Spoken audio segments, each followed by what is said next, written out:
fine the other way. Okay. I I feel have to like leave the door open because the dogs are ridiculous. oh, it's okay. Animals always come in Hmm. during shows for some reason. Well, I know because something's happening with me and the animals. I was walking down the street last night, and not one but two cats. So normally you mostly see dogs out here, but they all lived harmoniously. It's crazy. Isn't it? Yeah, you never see any out on this little Mexican town. You never see dogs fighting. Nope. You never even hear them. And so I was walking, and it was kind of dark, and I saw this kind of teenage cat in the middle of the sidewalk. And normally, as I'm approaching, because I'm a big guy, they'll kind of get skittish and they'll move away. And but this one looked directly at me, and I thought, oh my God, you can see me, and just sat right there in the sidewalk until I came in right up to it, and then it just kind of moved to the side and looked at me. I thought, yeah, I know, I'm not making that up. And then it happened again, like 10 minutes later with a different cat, same Yeah. thing. And I'm like, okay, that's real, that's real. Did you Uh, see the hummingbird? no, what happened? So we were in Belize and we're sitting at breakfast, and this hummingbird flies into the lodge and hits a window. And then Danny goes to pick it up and it flipped a shit, right? And it flies behind a door. And I was like, just let me get it. So I get behind there and I'm got it cupped and I'm holding it and I just start giving it energy and it calmed in my hand and I took it outside and I put it on a leaf. And so I just started talking to it. I was like, you're okay. You just got stunned. You thought you were going the right way, but it was a window, right? And I'm like, Wow, but you're okay now. And that's then he wild. just sat there for like 5 minutes staring at us. And I Hummingbirds thought, are hummingbirds are really good signs. yeah. Supposedly, yeah. I mean, the whole story of all of this, it will blow your mind. It is like boom, boom, boom, boom, boom, boom. Like,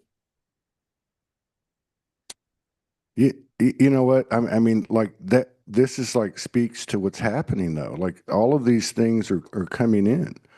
These used to be like aberrations, but they're not. I remember we were in Morgan and I went to Sedona one time, and we went to lunch with Isabella, Isabel, Isabella something. I can't remember. Sorry, Isabella, mm, and Sandra Walter. And so we're sitting outside on this court, in this like outdoor, like overlooking in the afternoon. And you know those scarabs? You know yeah, those the scarabs? Beatles. Yeah, but I'm talking like this big, like Wow. like it was a big one. Okay, and it was metallic green. This is actually on a video on Facebook, and so it was that big. It was as big as my nose.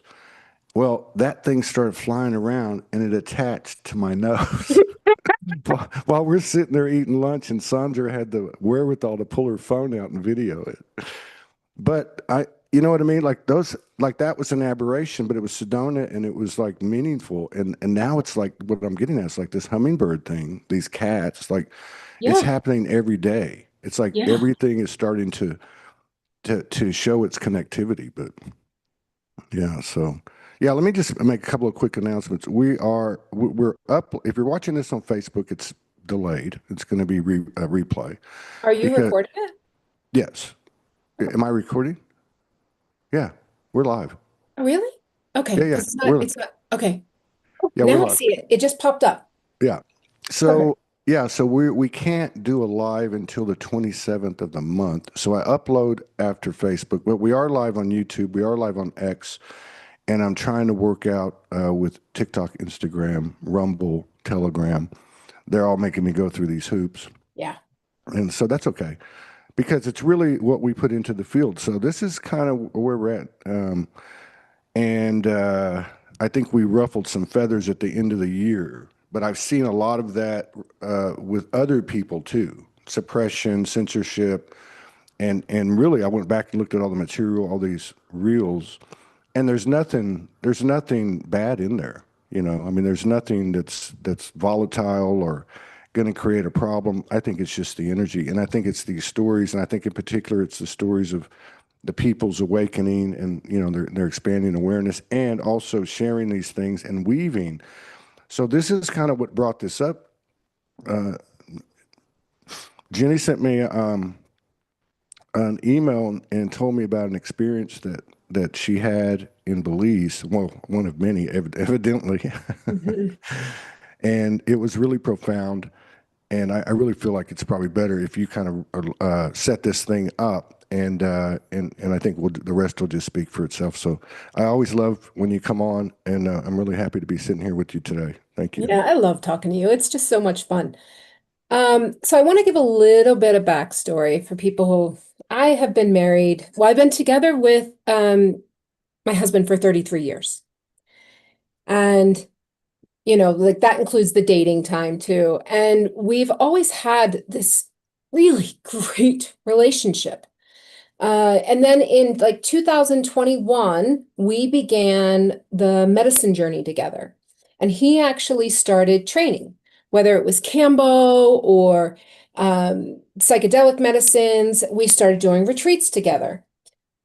And it's wild because while that was awesome, right? It felt like he was, I don't know exactly how to put it. He was becoming more and more like on in my field, in like with what I was doing. Um, what we realized happened was somewhere along the way we were losing ourselves, our own individuality. And I started noticing over the past, I'd say particularly the past 3 months, there was just this friction and it was anger, right? And it would explode. And it was like the instance would be so tiny. And normally we're the type that we could, like, you know, I could say something, I could yell at him real quick. He yells back and it's done, right? Like we're not, we don't, we just don't, thank God, because my nervous system could not handle it. But then over the past 3 months, I just kept saying, there's something here we're missing. There's something we're not seeing, and this is deep. And I kept saying, hun, whether you can see it or not, we're in trouble. But he kept really going, I don't know what's going on with you, but you're kind of making a mountain out of a molehill kind of thing. And I mean, who am I to say? Maybe he was right, right? So, but it was this weird, like volatility. And it was coming from me. And so, and I'm sitting there going, well, maybe it's my shadow coming up, which we all have that happening. But it just felt like I was being torn in two, but I couldn't totally understand it. And so then we had one particularly bad argument. And that was when I said to him, I said, we're in trouble. You can't see it, but we're in trouble. I'm telling you, we're in trouble. And so I went and I took a bath and I am going out and I'm asking spirit, I'm like, I'm missing something here. What is this? And I was shown 74 lives. And we were, every character you could imagine, right? But each time it was like we would be faced with a choice. Do we stay together and one of us shrinks to stay with the other? Or do we leave and do our spiritual expansion? But I was watching in all these different lifetimes where the spiritual expansion was kind of hollow because the person you loved wasn't with you, right? And so it was like, and as they're showing me this, and I'm going, why are you all showing me this? I mean, are you basically telling me I have to choose? And they kept saying to me, in this life, there is a third choice, and you can expand and stay together, right? So, this was right before we left for Belize. And I was like, okay. And so I did tell him, I said, this is what I've learned. And he's like, okay, and I don't think he quite understood the gravity of what I was really saying to him. So we go to Belize and the energies in Belize, holy crap. So we go to the first site, and the first site was Barton Cave, and it's 0 point, right? And it's like once you move past the layer of energy to where there was sacrifices and like that, but you get down to that purity layer, what the original, that Mayan grouping used the cave for. It was like I felt my spine shift. I felt things start shifting in my body. And it was like, it really felt like 0 point, but like being completely recalibrated, right? And there's every time we've taken a trip and done work, we're never not affected. And usually we're affected, immediately hard. And we've had instances on plenty of sacred journeys to where it's like we've then had serious conversations about our lives, where it's going, what we think we're doing right, what we think we're doing wrong. So with this one, it was like, I don't know, I felt almost like things stripping away. And I had had a dream, and in this dream, it was Lord Maitreya, an ascended master, and he's saying to me, he said, "You've had a year." And he said, "It's time. No more stalling." And I'm going, no, no, no, no, no. Like in this dream, I'm like, I'm not ready. I'm not doing this. I'm not ready. I'm not ready. And he's like, it's time. And it felt like ripped this humongous veil off of me. And I'm like, now what? And they said, you will begin to really understand. Okay, fine. Well, so in Belize, we started, so in, see if I can back up. So there was this guy at the place we were staying, and he had these three little kids. And I passed by the pool where he was with the kids, and he makes solid eye contact with me. And it was like a bolt of lightning went through my body.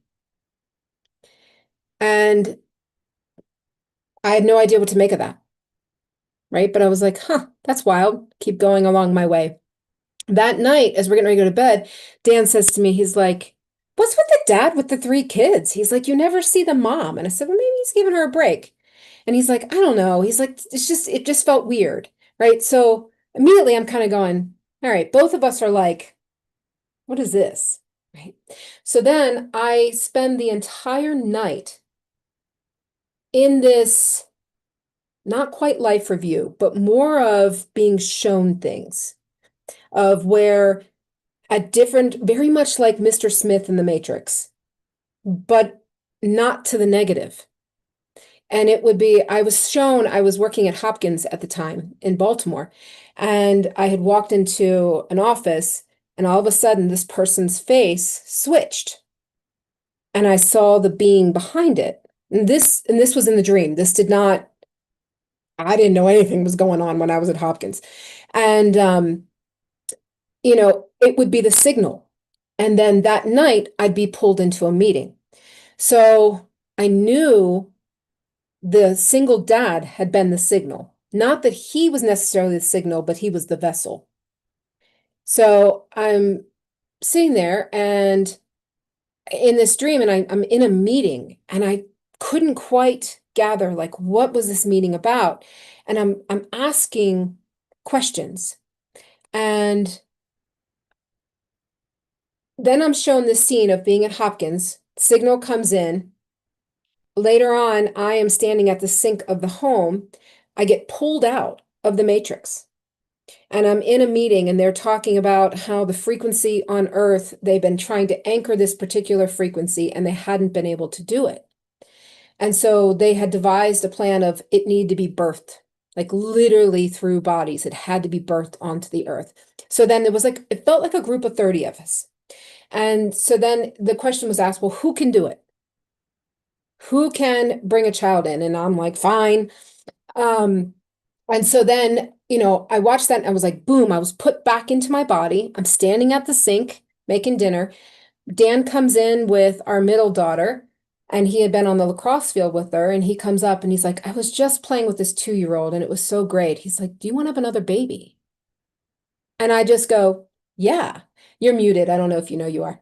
Um, and I saw very clearly how all the big things in life, he's right there, lock, step, and barrel. Whether he was aware of it or not, it doesn't actually matter, right? So it's like he was this in, like, if he hadn't have come home and said, do you want another baby? I don't know that we would have, right? So they showed me instance after instance of where you would get the signal, you'd go to a meeting, choices were made, and they were always choices. And there was one meeting where this one guy, he's just like, I can't. He's like, I'm out. I'm so exhausted. He's like, I will stay as part of the team. I'll support everybody, but I need to do it from here, not there. And then it was like sitting there and going, okay, well, how do you want to leave? And it was looking at all the soul contracts and going, what is the easiest, cleanest, and best, and in everyone else's highest good? And so it was decided he'd have a car accident. And so, like, this whole night, I would wake up and I would clock in what I just saw and receive. And then I felt like I was drugged. And then I'd lay back down and boom, back into it.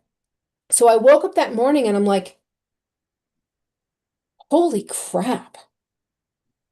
Like, but I was not able to pull back. What was the meeting I went into for this time in this moment? So then there's this bird, and it's called a kissimmee. And it's this yellow bird, and it was on this branch by the window, and it is going crazy. It's tapping the window by both of us multiple times. And so I look it up, and it's a threshold bird, and I'm like, there's something here. This is not small. And so, we go to breakfast, and there is a hummingbird that flies into the lodge, goes back, and it hits this window. And it's stunned. And Dan goes up and he's trying to pick it up, and the bird's freaking out.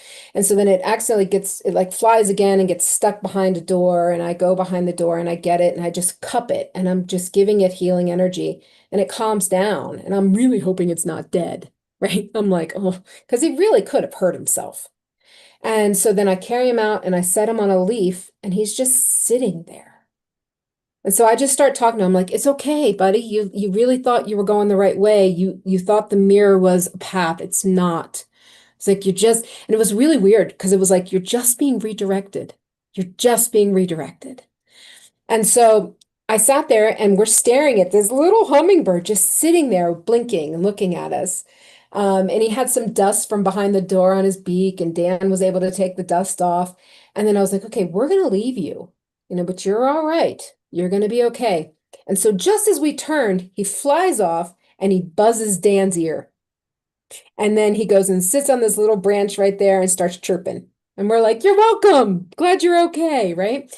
But I said to Dan, I said, these are signs.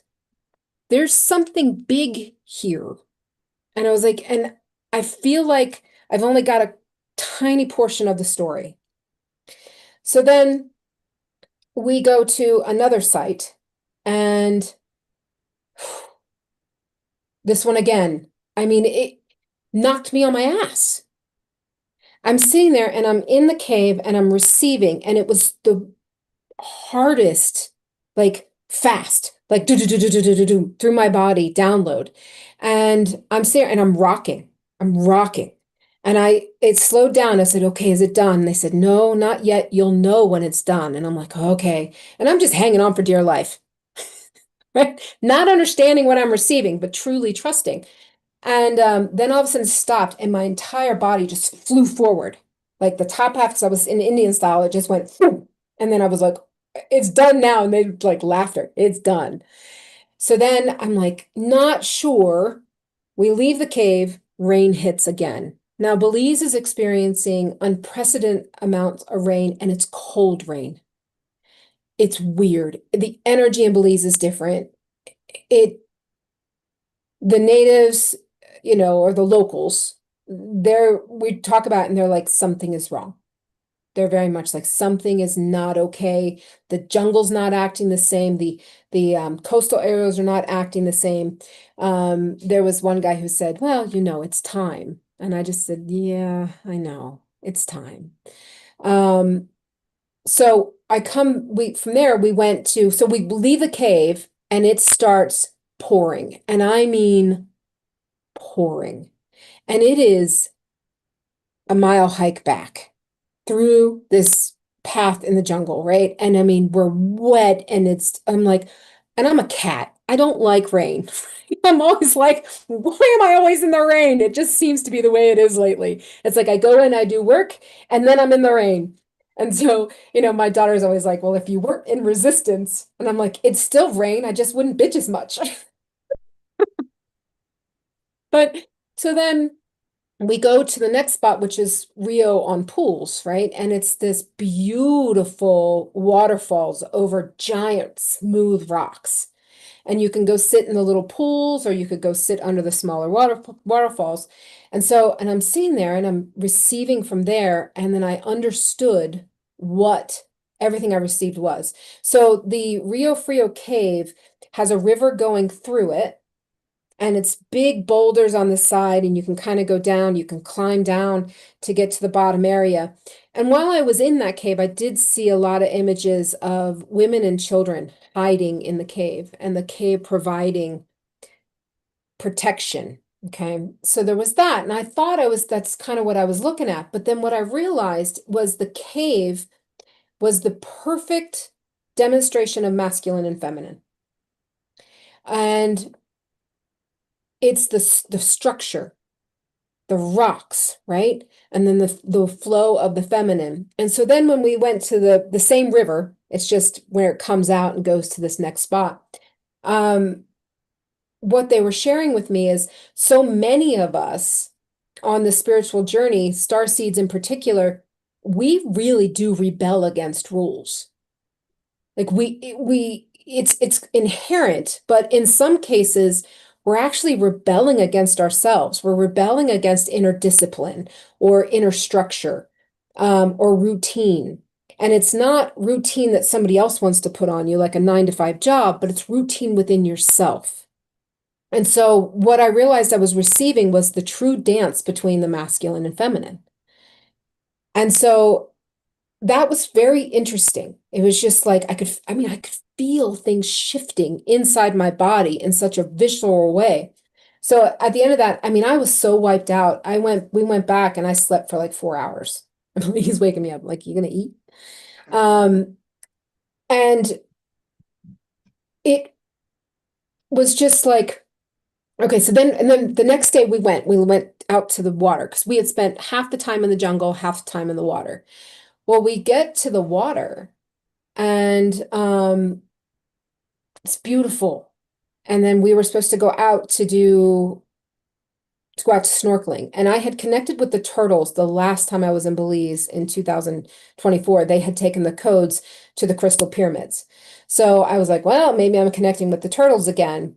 Well, it turned out to be the rays. It was the stingrays, particularly the eagle rays, because when we got into the water, there was this huge turtle. And I connected with her and she said, oh, no, no, not me. This is my space. I don't travel far. And she was funny. A boat would come and she'd go and, say hello to the boats. Like she was this turtle ambassador. She was just really neat. But then there was these giant rays and some were like on the bottom and they were showing me how these rays are working the ley lines right now. And then I was immediately connected in with the crystal pyramids out in the Caribbean Sea, started receiving that way. And then I was like, well, I don't know what to do. And so I just started opening and I started toning under the water. And then that's when this Caribbean ray, it's like the eagle ray, the spotted that looks like a butterfly in the water, came, right up. And I was like, okay, you're going to take the codes. And so I did that and it was done. And it was another absolutely exhausted because we got onto the boat and it poured. I mean, viciously pouring, just like, what is this? And I heard, have you asked the rain? And so I connected with the rain. I said, what, can you help me understand this? Because when I worked Mary Magdalene's cave in September, on the way back from the cave, it was an onslaught of rain. And so I'm like, this is just seems to be this pattern. And so what I kept hearing was the cleansing has begun. And I'm like, okay. And they said, have you considered that the rain itself holds the codes? And I'm like, well, that makes sense. Water is beyond intelligent, right? And water can move everywhere. So then they said, open to the rain. Give these codes you've been carrying from the different womb gates I've been working all 2025, give it to the rain. And I did. And it was interesting because then I moved into like more of this meditative state. And so then the rain didn't annoy me as much, which was really cool. Because the reason I don't like rain is it like hits me and it activates my nervous system and it just makes me really jangly. And I'm just not a fan. Um, but when I did that, it was like I was able to harmonize with the rain. And I'm gonna have to remember that again. So we get back from that and we're exhausted and we wound up going out for dinner. We come back. Well, Danny was acting a little weird, right? He was just, I don't know, he was acting weird. And I was just like, okay. And so then we go to sleep. He went, because normally, we tend to be like two peas in the pod. We do everything together. And so a lot of times, even though I'm a night owl, he's not, it'll be like, well, can we go to bed this time? I'm like, fine. And then I'll go to bed. Um, and he was like, I'm going to bed. And I was like, okay. It wasn't like, are we going to bed? I'm like, okay, just to give you a little bit of space. I don't know what's happening here. But then in the morning, I just said to him, I said, what was that about? And I mean, you want to talk 0 to 60. It was like, I can't even tell you what we were fighting about. Right. And I've got my daughter and her friend with us. So it's like the quiet fight. And which is always just like, as if my daughter couldn't feel the energy anyway. But they kept leaving and going out and playing and because we had gotten on bikes and they would drive down to the beach to where all the chaos was. And we are really just, and I'm going, this is insane. I don't even know why we're fighting. And but it just kept going more and more and more. And oh, there was one other thing. So after doing all the codes and everything, we were supposed to go to this island and get some lunch. Well, as we're getting lunch, I watch him talking to this woman, and instantaneously it just hit me, and I was just like, he's gonna be okay without me. Like he's gonna be okay. He's gonna be miserable, but he's gonna be okay. But then it was like this sadness that came in. And I'm just sitting with that, like, what is that? Whereas, the before with the hummingbird and everything, I had felt humongous positivity of forward steps, whether it was our relationship or life, it didn't actually matter, right? So, I mean, we're talking within a 24, 40, or 48-hour time span. It was like really high. I'm like, this is great. We're all moving forward. I can feel the changes. And down to he's going to be okay without me.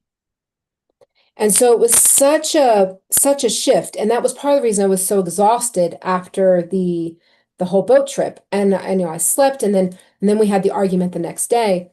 And so he says to me, he's like, Jen, for 33 years, I've wondered how I could live without you.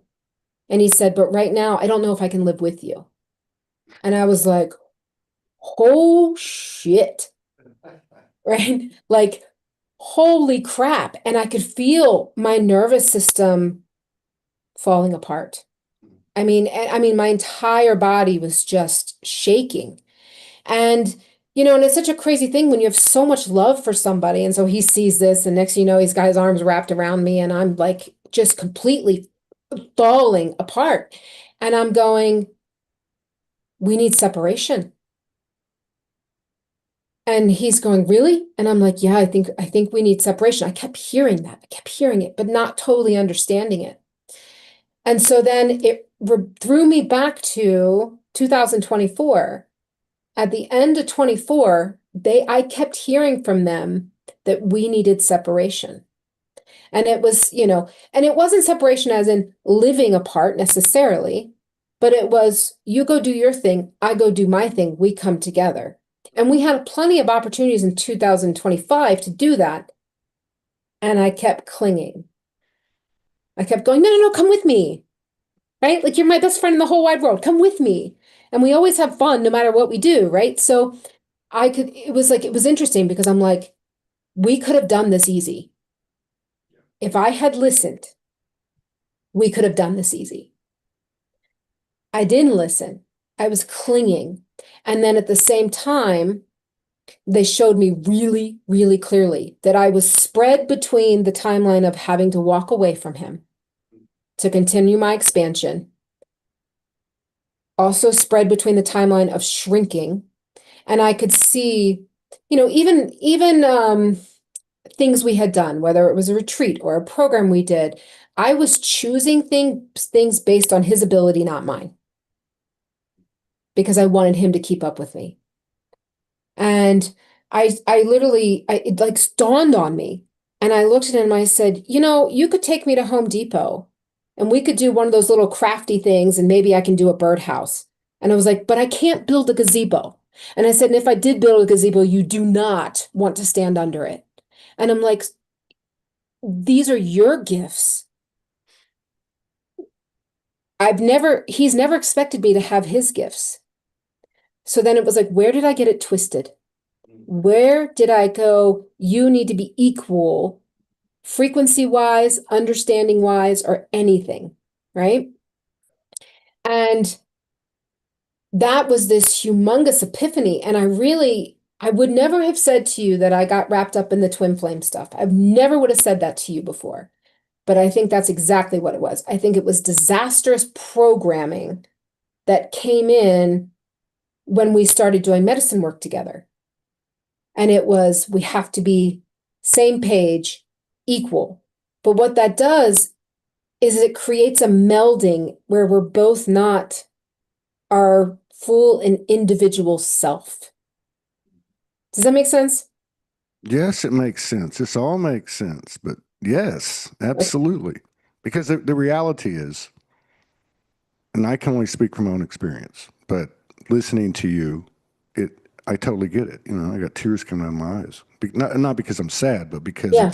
it's the truth. Um, to me, on the outside looking in, and just based on my own personal experience, not speaking for anyone else, you were both doing the same thing.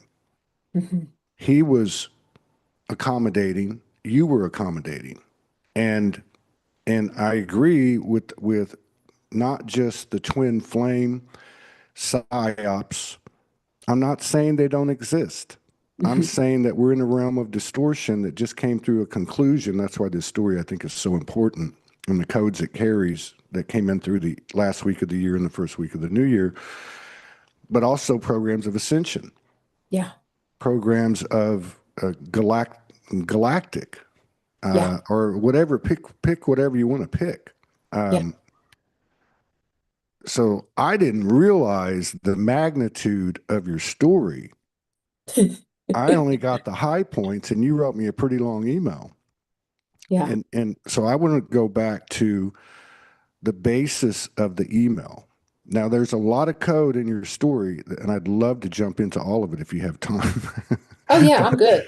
but going back to the email, there were two known options.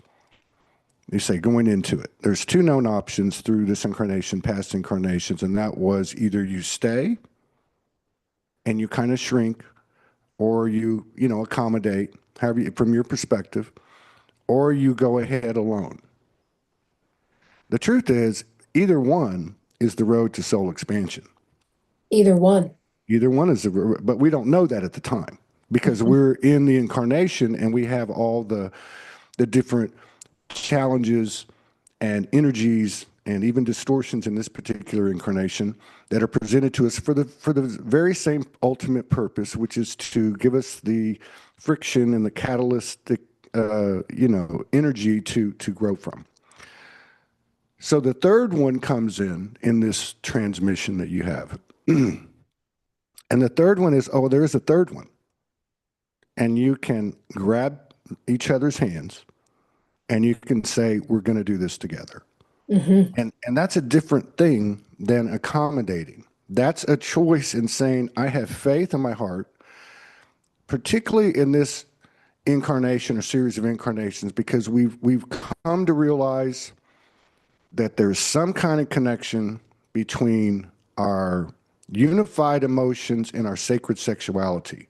Mhm. So I would argue that every one of us contained sacred union, sacred marriage, balanced masculine and feminine, trinity energy when we walked in the door of Yeah. this incarnation.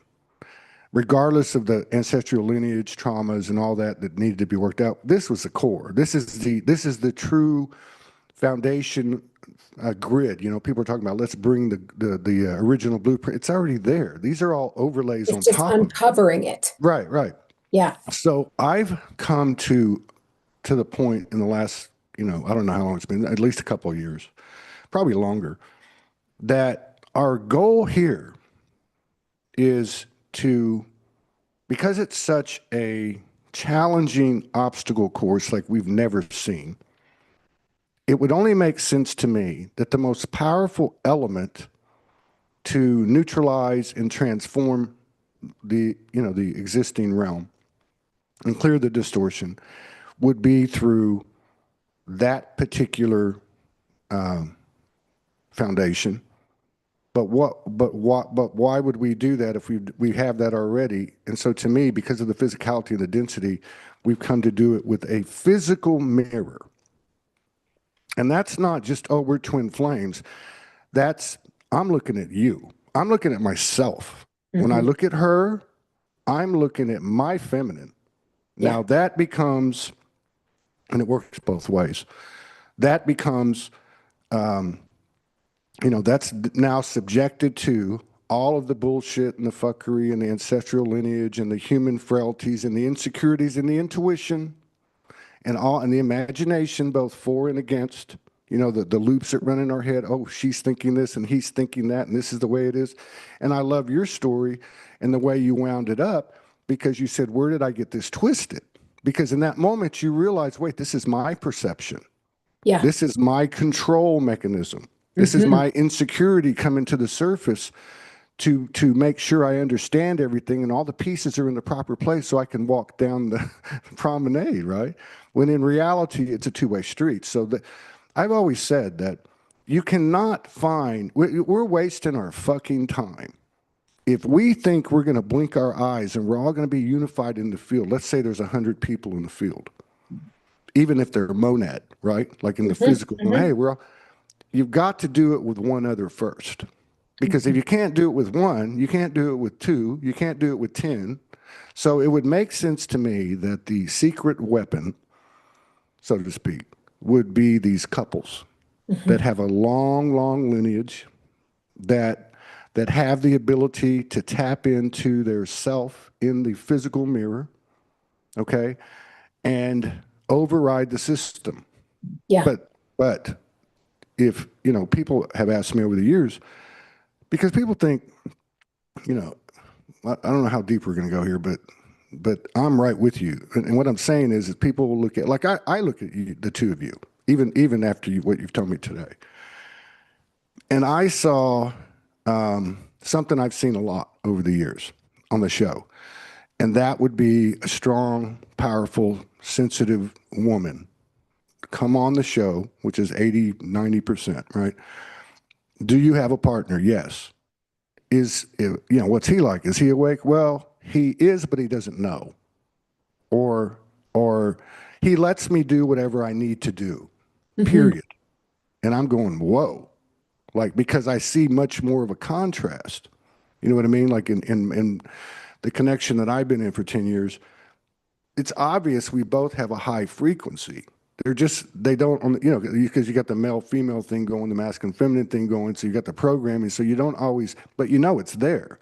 Yeah. And with y'all's, I see the same thing, but I also see a huge contrast, which is by his own admission, what he said to you and what your thoughts were.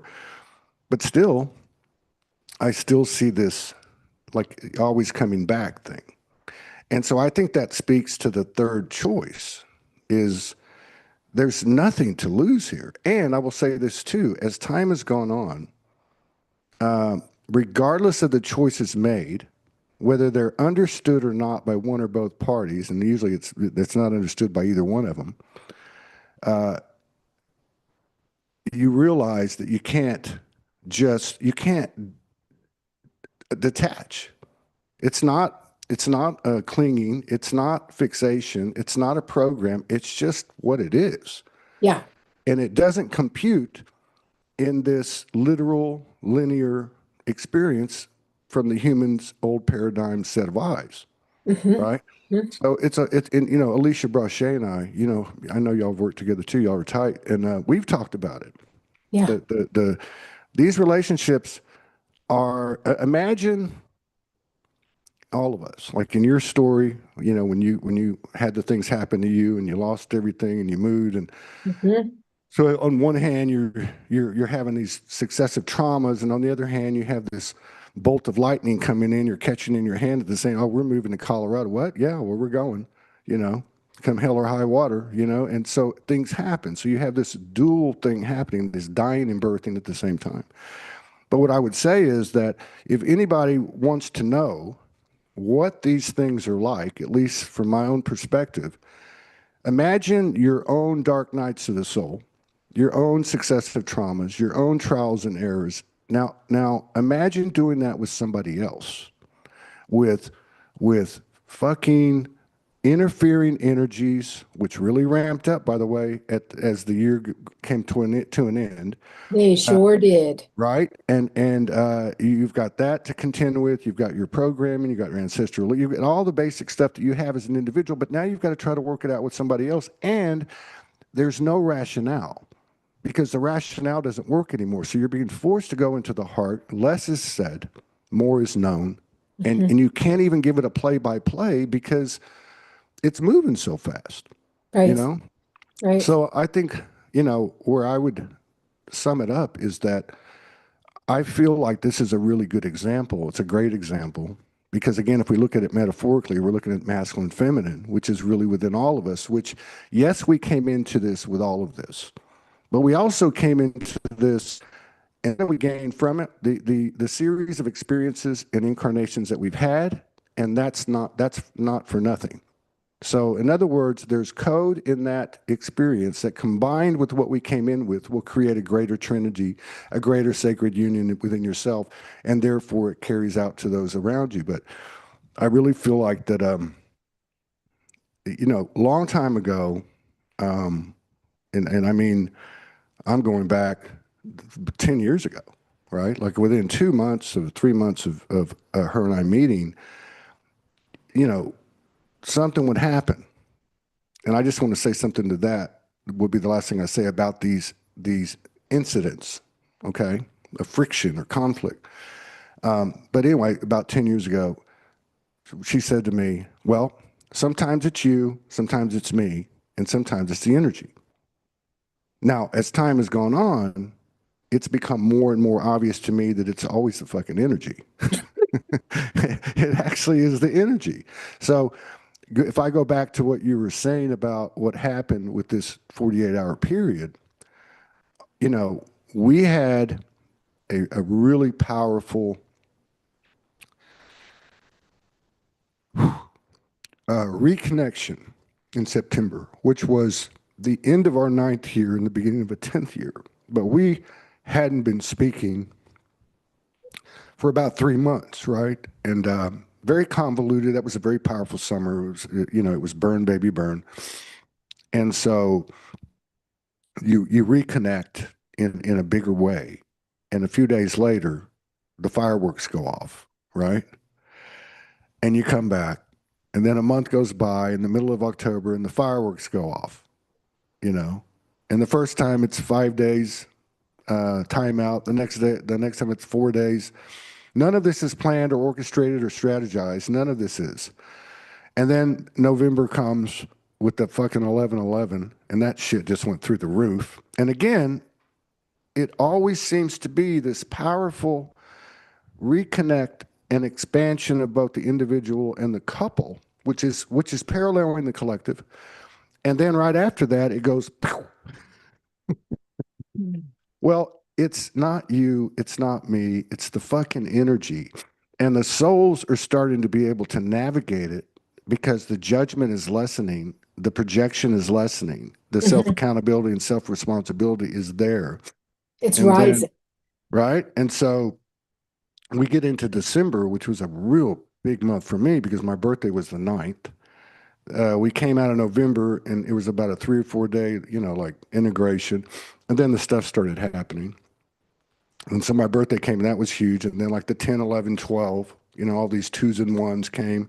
And then that corridor leading up to the Atlas, the new moon, and the fucking solstice. And Yeah. then 3 or 4 days of integration, massive in my body. It was a very, and I wanted to ask you about this, a very masculine thing, which I've resisted at times because I used to get tired of that conversation. It used to drive me crazy because of the distinction made between the two when we're actually the same. Right. But anyway, so I accepted it, got my ass kicked quite a bit. I purged a lot. And then around the 26th, I heard, you're going to go through 3 days of darkness. You're going to do it on the 29th, 30th, and 31st. Whew, that was my darkness. Okay, this is what I was going to ask you. At the same time, Gareth Jenkins. You know I Gareth? don't. Okay, well, do you know who he is? He does a show every Tuesday. He No, does I it. don't. I He saw does your it. post though, and Yeah. I So really he resonated. is extremely tapped in. I'd put him on the same level as Franco, just in a different kind of part of the library. In fact, while he was in the hospital, I had a dimensional experience with him and Franco, which is real interesting. And him and I are going to do a show in a couple of days, and I'll talk about it. But my point is this: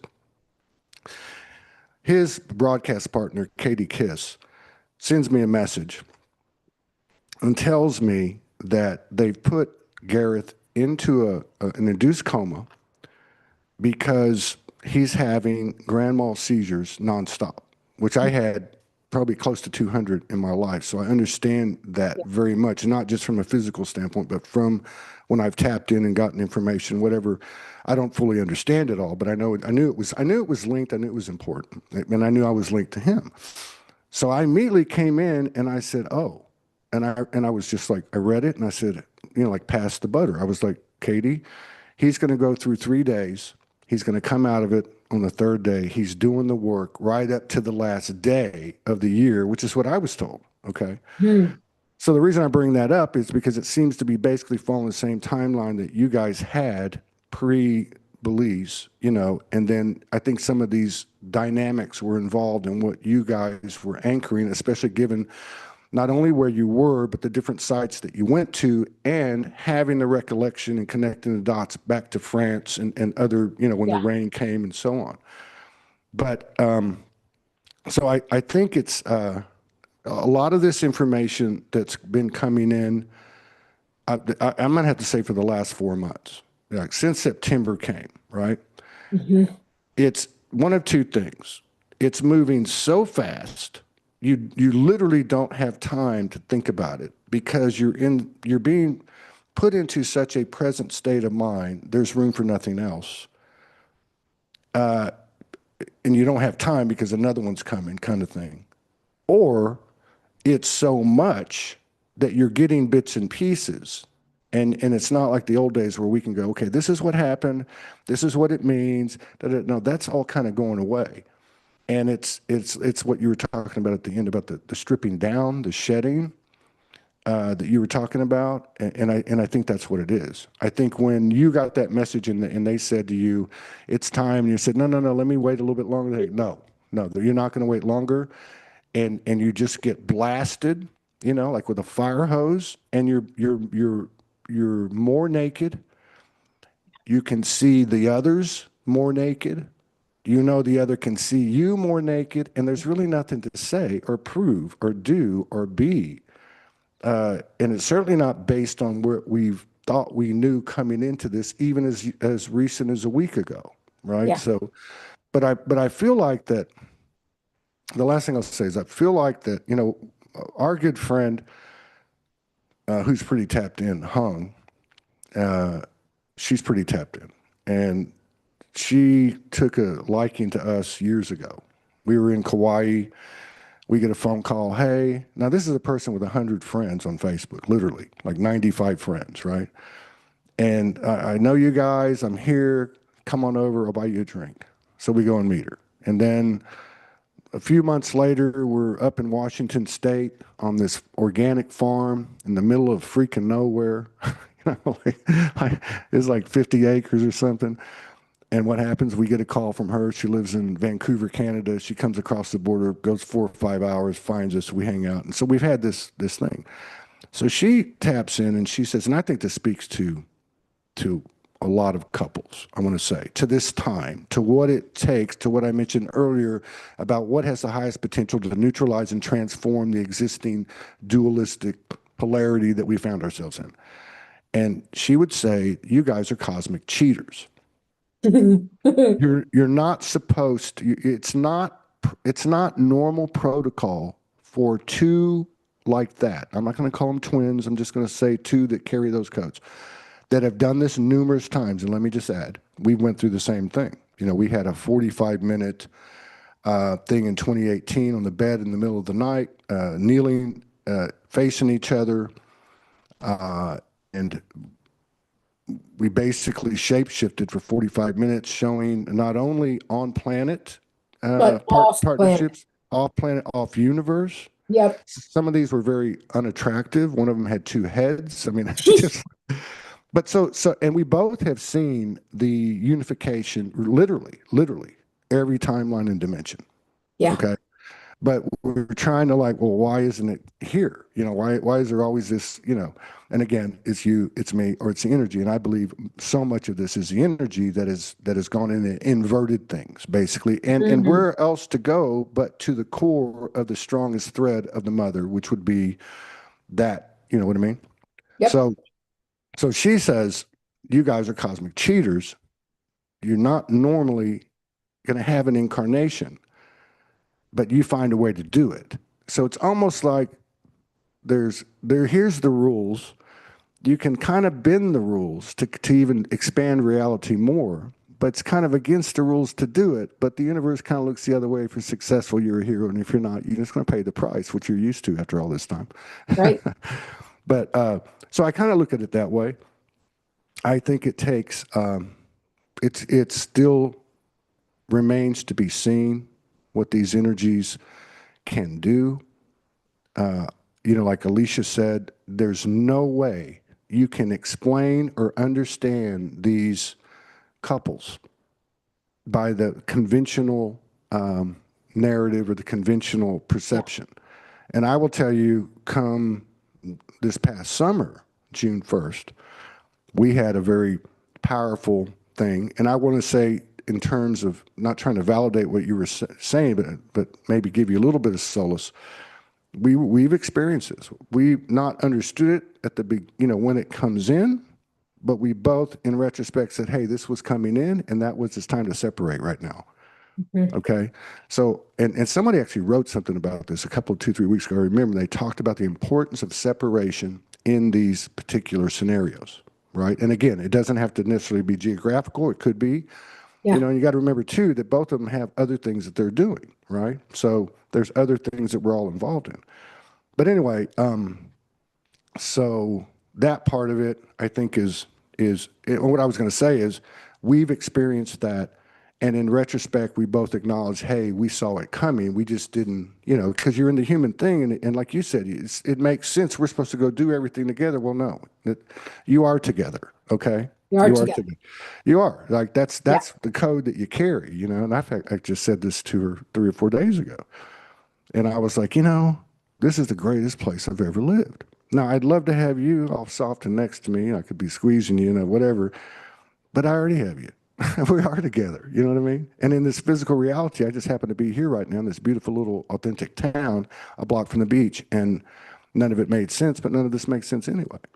But anyway, so, I feel like that there is a lot to be learned. And I'm talking about couple, these, whatever we call them, that we don't know yet.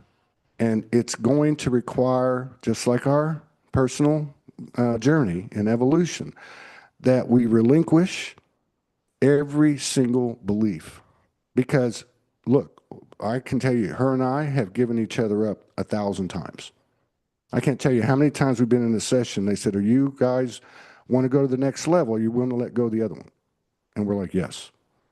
And then we've had more that were harsher than that. And, so the final thing I would say is when this started, this next phase happened, or the summer phase happened, it was very prolific, a lot like the hummingbird thing it was so intricate. I'm not going to go into it all, but I realized at that point, especially because we had been so public, right?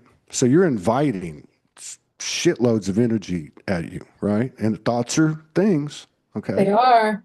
And they're not all happy with you, No, I mean, because you know what I mean? Because can't, you trigger people. You're going to trigger people as an individual. You're going to trigger people as a couple. But my point is, we made a point at that time that we are going to pull in, pull everything in, and whatever connection we have, we're going to keep it to ourselves. Period. Period. You know, and I feel like in some way this also reflected the individual journeys that we had toward the second half of this year, all of us, which was to prepare us for this next year, be it February 17th, be it the equinox, whatever that date is, probably somewhere in March, April, whatever, that we were being prepared. And like you guys, it took me to the last 3 days. It took Garrett to the last 3 days. You know what I mean? So this was some serious stuff going on. So I just want to applaud you both for, and I realize you're here speaking about it and Dan's not, but I also know Dan's here. And I just want to applaud you both for having the balls and the ovaries to come out and talk about this stuff, because I think it needs to be talked about, because the only, well, virtually the only way it's been talked about up to this point has been the fluffy love and light and the how-to. And the how-tos don't even know what the fuck they're talking about, because three-quarters of them, I couldn't tell you how to. And I've been in what I think is a pretty strong connection for 10 years. You've been doing it for 33 years. And then the other part being the fluffy love and light. Look at us with our smiles and kisses and holding hands, and the persona that's put out there, which beneath it, I promise you doesn't match. right, I promise you it right. doesn't. So I just want to say thank you for that. And thank you for letting me express all this. And I didn't know where it Yeah. was going to go. But thanks very much. I because you brought up well, a couple of things. I had to make notes because I was like, oh yeah. I've noticed that throughout our marriage, we get a lot of envy, a lot of envy. And I don't think that people realize, one, thoughts are things. You're literally throwing at us this shit energy. But when I say we've been through hell and back together, we've been through hell and back. We've stripped each other bare and built each other back up. This is not a fairy tale. It's real.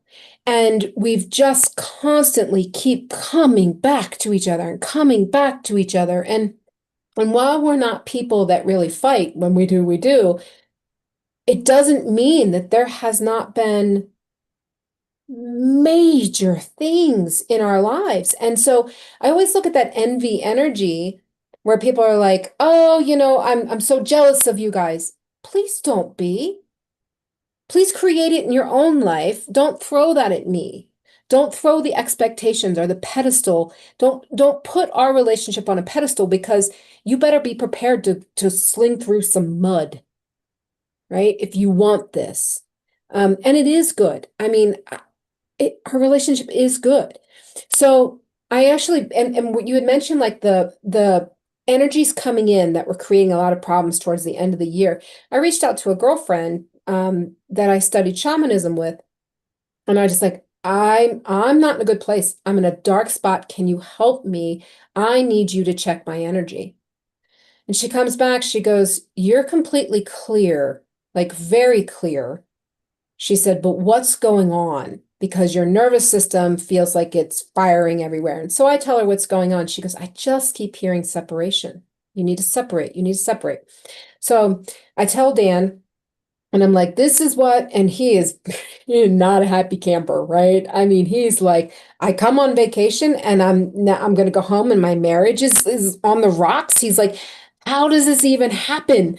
And having the friend talked separation with me, like really about like maybe you just need to get your own little place or this or that. Really clarified so much for me of I don't want that, like at all. And so I said to Danny, I said, it helped. I don't want the path of separation from him if I can help it. I don't want the path of shrinking. And I really could see so clearly my anger that would erupt was because I wasn't choosing me. I was choosing to shrink again, right? And everything in me is pushing open, open, expand, expand. And here I am going, yes, but not in this area, but this area is me. So we basically stayed up all night talking. We got a couple hours sleep and then we woke up and I mean, immediately both of us are just crying, right? We're raw. And then he looks at me and goes, "Do you want to go snorkeling?" And I said, "Yeah." I mean, sun had just come up. And so we go out snorkeling and he's grabbing my hand and we're just going to this particular spot. It's a good mile swim. And this eagle ray, and this is like shallow, maybe 5 feet tops. Okay. There's not a lot of reef. It was more of the swim. And yeah, you might see a little barracuda or something like that, but this is not an active area that we were really staying in. And here comes this eagle ray. And I remember I had done the codes with the eagle ray when I had worked the crystal pyramids, right? And with and I've also been really heavily working with the crystal skulls. So this eagle ray didn't have a tail, no tail at all. And it's just swimming. And I point to it and he's like, and we both stand up. And I was like, oh my God. I said, "Do you realize?" I was like, "We eviscerated each other yesterday. We're raw. We're completely exposed." And I was like, "We no longer have a tail.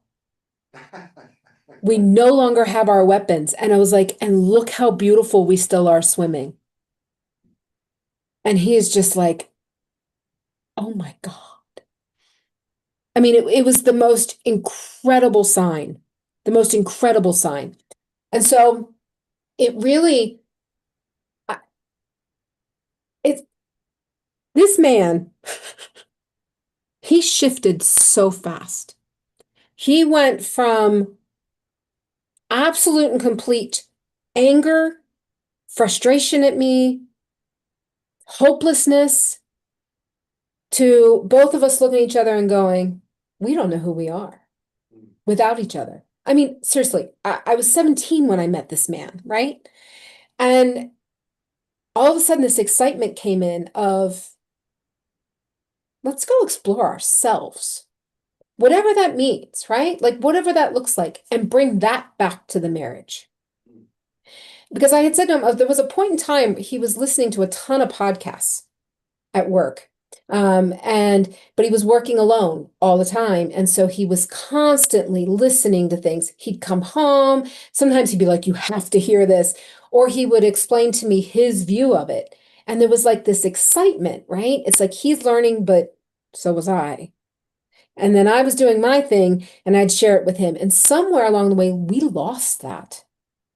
And it was like we were too intertwined, right? And so it was becoming hmm, almost nauseatingly putting you to sleep, right? To where you really, instead of going, "Wait a minute, I can go learn this and I can share it, and you can go learn this and I can share it, and we can both grow."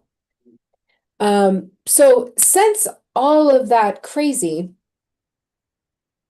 all I can say for you is I have hope. I, it's like this excitement.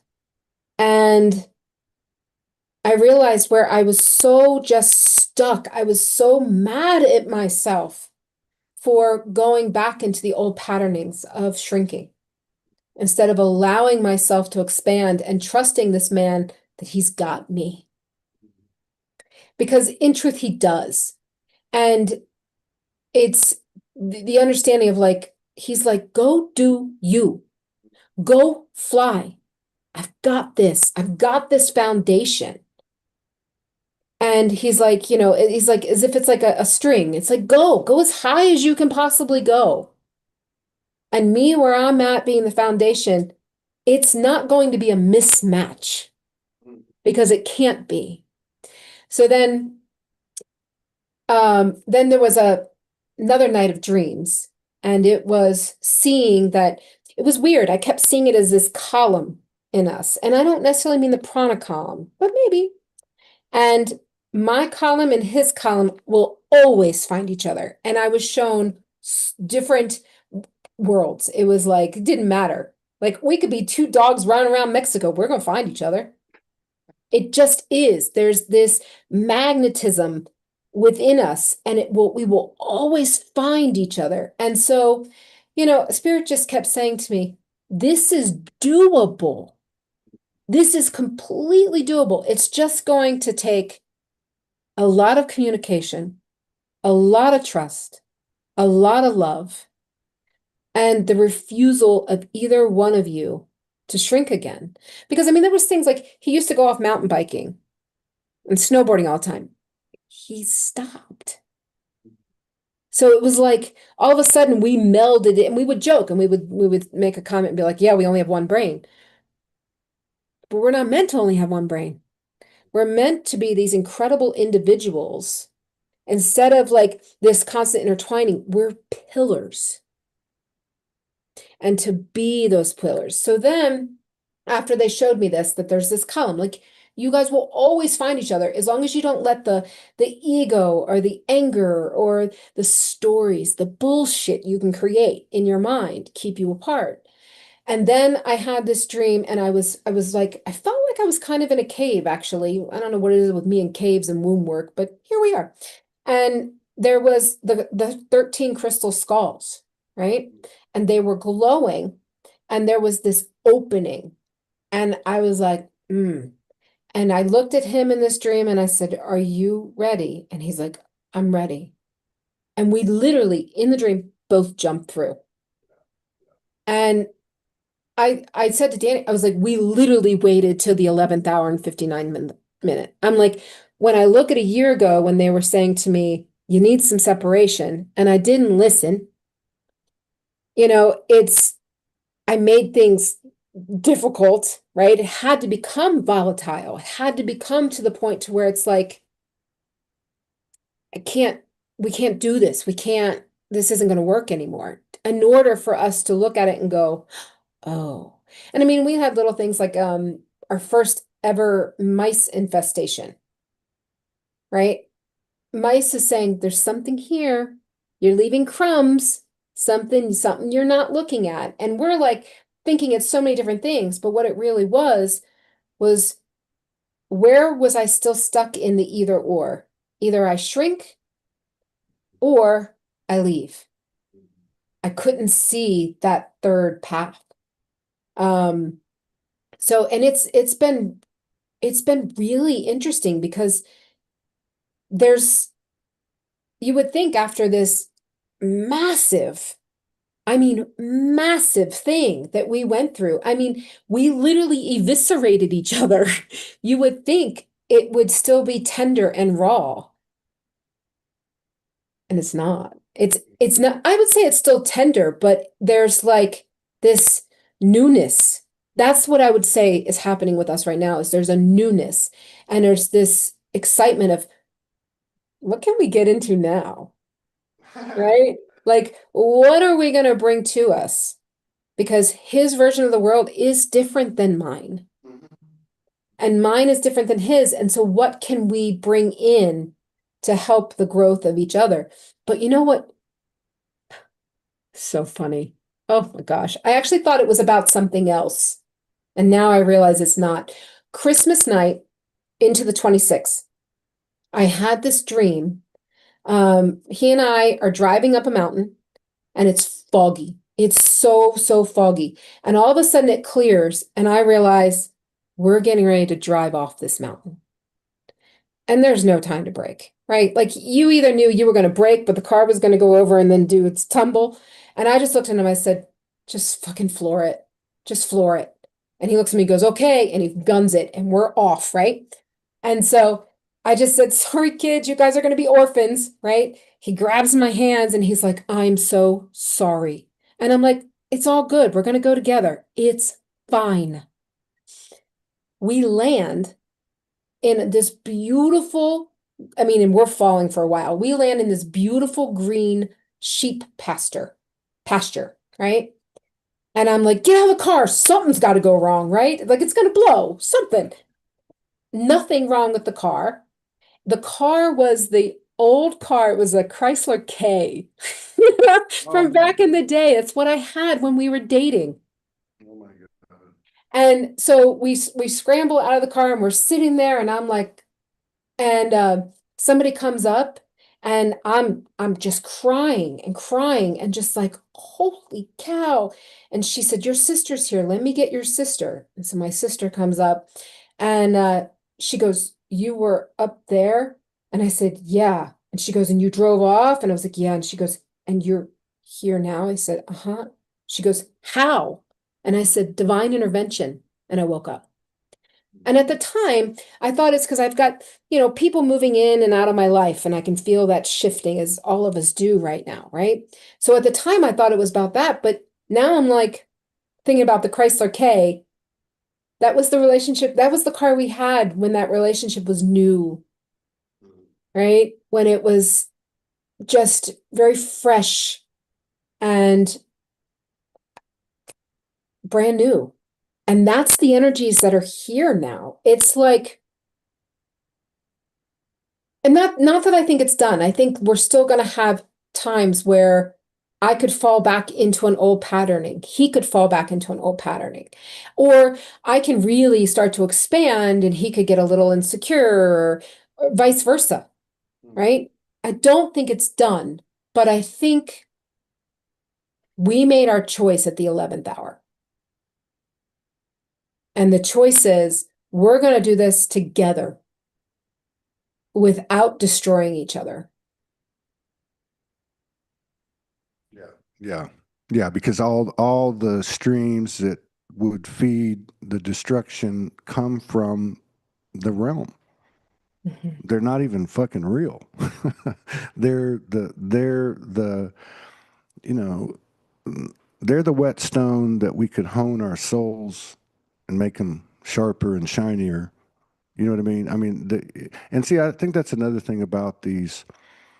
And look, we can talk about the narratives all we want, and I'm talking about the moon. I'm talking about the location of the moon within the realm, understanding that the mother's behind it all and there's nothing to worry about. There's a net to fall in, there always is. But Yeah. in terms of the way this thing has ended up, very much an 11th hour, if you look back at the last 12,000 years.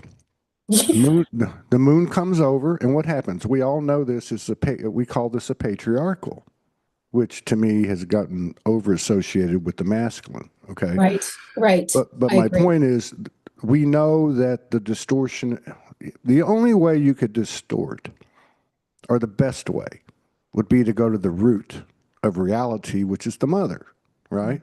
So the moon obviously has four phases, and it has the influence it has had, because it's all being neutralized and transformed Mhm. on the waters. You Yeah. talked about the water. The water to me is the mother. That's it. Mhm. Period. It's everywhere and everything, when you can see it, when you can't see it. And so, and what is she? Well, that's reflected in her cycle, right? Yeah. So these are the things that we're bringing to alignment. I'm going to say this is the range that it comes from. So whatever happened to her, as he is what he is to her, that part of us that we call him, it's just as distorted. So they're coming from two ends of the spectrum, and you can't see. I can't explain to you. You've done it. You've tried it. I've tried it. She's tried it. He's tried it. It doesn't work. And I love what you say about the becoming the one brain. What is that? What is this thing where I have to make accommodate those things that slightly hurt my soul and don't feel right, and yet it's happening to the other person at the same time. Yes. And yet you can't even explain it because we're in the projection, we're in the externalization. And here's the crazy thing: you make these concessions. and you associate it with the other person's needs, when the reality is it's your fucking choice. Totally, Okay. 100%. So then you realize that, wait a minute, I can't blame the other person for these concessions that I'm making because they're Yes, really just excuses because I don't have the balls to do what I'm trying to do right now. Rebuild, rebuild, absolutely. rebuild. You know what I mean? So, and I think what's happening too, as much as the combustible moments occur. Okay. And if I look back at September, October, November, December, 4 times, once every month, near the middle of the month. And if I look back prior to that, it was actually something you could see over the years. Didn't happen all the, That you know what I is mean? You know what I mean? So it's dead like on. it's involved in that cycle that we're transforming, that I'm just putting in the physical properties with the moon and all those the associations I made with it. But my point is you realize 2 things. One, you realize, because if I look at September, October, November, December, like I said, the time or the separation element or whatever you want to call it, shorten, shorten, shorten. And I kept saying early in the year, I feel like, because I don't have like I'm not able to articulate the way that she does or you do or a lot of the sisters do, this verbatim coding, but I do get these flashes. And it was, we're going to be talking less and there's going to not be a need to say certain things because they're going to be understood at a higher level. And slowly I've watched that happen. Mhm. And so there's a subtlety to it that in other words, when you talked about he stopped going snowboarding and, you made this concession, that concession, that's stagnation. That's what that Absolutely. is. That stagnation in the universe doesn't work on that. People say, well, you create out of chaos, and I'm a big believer because that's the way I operate. But by the same token, what is chaos? Is chaos Movement. stagnation? Yeah, chaos stagnation. If you're both walking on eggshells, that's chaos. I'd rather have Yeah, true. crazy chaos in a cluttered room and a cluttered table that I work with and Yep. disorganization with than to have that. So Yeah. so that's number one is you start to realize it has nothing to do with just like everything else on this trip has nothing to do, and this is weird because you're a couple, right? Mhm. It has nothing to do with anything outside of myself. What this is the closest mirror of me because it's all a mirror of me. It But is. this is not just pretty words. This is Well, it's the my heart, favorite mirror. right. It's the hardest core, the hardest core. Yeah, because when I think about my feminine, like me, Yeah. I know what I'm looking at because evidently, somehow or another, mutualistically or not, I produced it. Yeah. So I'm talking Yeah. about from head to toe, physically, emotionally, Yeah. mentally. And I think that's another thing that happens too. And your story is great because I know it. And for those of you who don't know it, you might want to check out one of her shows or the first show she ever did with me. If you just queried it on YouTube with her name, probably I don't know, 4 or 5 years ago. So in her story, she goes through these traumatic physical episodes, and he's with her the whole way. Yeah. And not only that, but she's getting these, like the feminine part of us does, getting in these information. No, we need to go do this and we need to go do that. Well, wait a minute. We just lost our farm. You just went through this. You're not even healthy. Da da da da. Yep. And so I think it's starting to show itself. And so 2 things happen. One is you start to walk this path without the judgment, prejudice, and biases that have been projected on the other half of you, Hmm. which means that you accept every part of them. And it's not just words. You accept the idiosyncrasies, you accept the mental, the emotional, all of it. All of it. Not only do you accept it, but you fucking love it. And it's Yeah. not, again, Yeah. it's not something you fake. No, because you can't. You know what I You mean? So can't. I think it's like, this is January the 7th, okay? And but I mean, I'm saying this information, it's not so much information as it is what you guys have done and what others are doing. It doesn't matter, and although I think it's very important to talk about these things because just hearing them or being exposed to them actually opens up the code and the memories within anyone potentially Mhm. who's you know looking at it. But you could be doing this in a cave and having these revelations and staying up all night talking like two teenagers, getting 2 hours sleep and going snorkeling and running into a ray with no tell and not tell anybody. And you're fucking anchoring the point of this whole conversation that Yeah. you, I, her, him, and no one else on this earth can put their arms around. I can promise you that.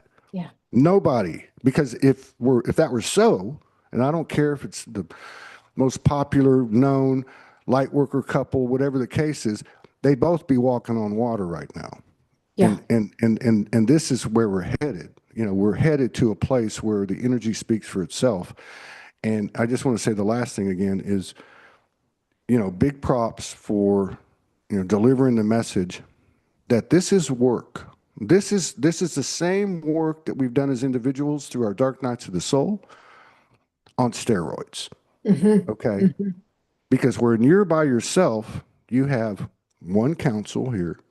You've got 12 streams going on, and Hmm. you're juggling this and you're juggling that. Could be kids. It could be, with this, you have 144 streams.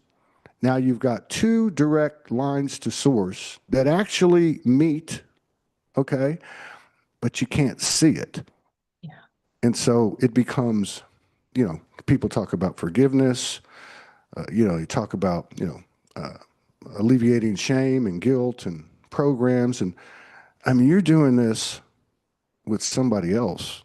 And the reality is, and it's a hard pill to swallow, but when it comes down to it, at least in part, in significant part, they know you better than you know yourself. And yet you know them better than they know themselves. But you can't go and put that on the table anymore. It just kind of has to naturally unfold. And it is based on what I would say from the human level, the heart, Yeah. and from the soul level, the soul, Yeah. the mother, whatever you want to call it. And that's the part, that's the thread that's in everything. And that's what they keep coming back to, keep But you coming know back what's to. so wild is, I can say that it was the 11th hour, 59th minute, right? And yet it wasn't. And the reason why is in August, we started dancing. We started going to like EDM shows and dancing. And God, there's so much fun. And that brought life in. After we got back from France, he is actively, we're calling it the temple, but he's building me an area in the yard. Because he's my builder, he's my construction guy, and to where I can hold ceremony. So whether it's cacao or fire ceremonies, and he is actively, I mean, he's taken things down and now he's building things up. And so simultaneously, we've been creating these next steps, right? But it was our human, maybe it's our ego that hadn't quite caught up. It was like, I really feel like, yes, it was the 11th hour, 59th minute, but it was like our souls were like, these two idiots are figure it out eventually. And so let's also plan these forward movements, right? Of things that they both need. And when I think about the areas he is building for me, there's no greater example of our love. It's like he becomes this foundation for me to express myself through. And so when I was in that, the Rio on Frio cave and the Rio on pools, and I was looking at the water over the rocks and what it creates and how there still needs to be that masculine structure, right? It's needed, whether it's internal within me or my mirror, right? But one of the things I was saying was like this guy, he just blows me away because he flipped the script so fast from absolute despair to absolute excitement. And I just looked at him and I'm like, you're a fucking ascended master and you don't even know it. And I'm like, so you're worried about you can't keep up with me? And I'm like, but you already are. it's not the spiritual language, Yeah. right? But he already is. And if anything, he takes my ass from up in the astral, and or not up in the astral, but up in the higher realms, and he grounds me in. Mm. And so it's such an interesting thing. And I told him, I was like, you're probably this ascended master, and you're like here playing human so I can move through this thing. And I told a friend that, and he was like, you both are, you idiot. Yeah, it's right. And yes, and that's I think another big pill to swallow. It's the chicken and the egg. Mhm. When you said he shifted like that, well, but I but still would have been stuck in it. but yeah, but in order for that to happen, again, it's a chicken and the egg. It's a Yeah. simultaneous, energetic reaction. You know what I mean? It's like as within, without. What happens first? Yeah. Well, I don't understand that math, and I don't need to. I just know they Yeah. happen close enough. They seem like they happen at the same time. So it's a chicken and the egg. Yeah. Yeah. She used to say it to me all the time. Like I've told this story 1,000 times, but I will have a day like this, an energetic experience, and people don't understand. You do two or three of these, it wears you out. And I walk outside, and then my soul comes in and says, "Look around." I had the cat episodes of last night. I mean, this different things happen. I mean, this is you. This is you. And is it the chicken or the egg? Is it me? And is that why I can see differently now? Or did it change and I came out and it doesn't matter. But It doesn't I matter. do think that's a big, I think that's something that will become more obvious.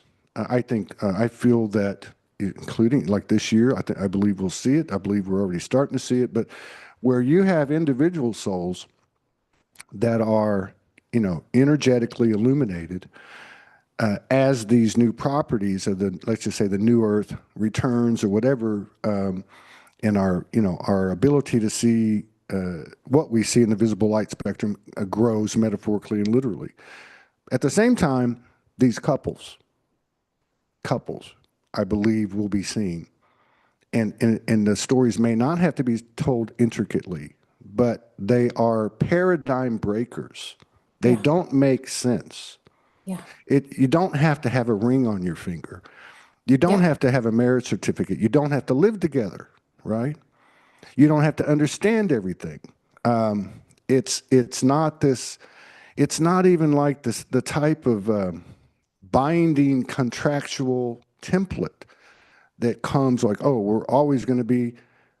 It's not like that. It's like you are because you don't have to say that you are, Hmm. right? It just is, and and how in the hell are you going to try to explain it to anybody when you're being brought up to the latest cutting edge intel and wisdom in the Yeah. very moment you're having a conversation with your sister? Right?